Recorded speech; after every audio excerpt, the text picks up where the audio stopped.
people don't know what goes into making things, you know? I mean, people Hosting his show, The Jeff Richards Show. Oh, did you? It's my show, but I'm never there.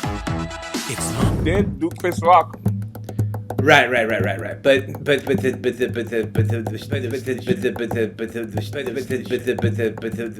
the shooks and stuff, and he remembers all these names from his past. I mean, I feel that's right. Yeah. Okay, let me just go into this. And by the way, if you want to, we could edit it. I was like 16. When's the last time you talked to Randy Quaid?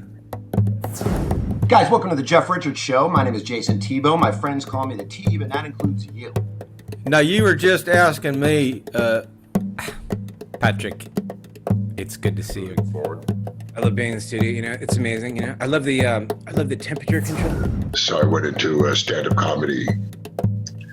And, Speaking of which, your early stand. You know what carpentry is that kind of it's a Chinese jiu-jitsu. What is that supposed to mean? Jiu-jitsu, you know? lead to though. I mean, where does your You ready to? Extrasensory perception. I got into composing and arranging and I have no idea. It's my show. Killing it for you, boy. Killing it.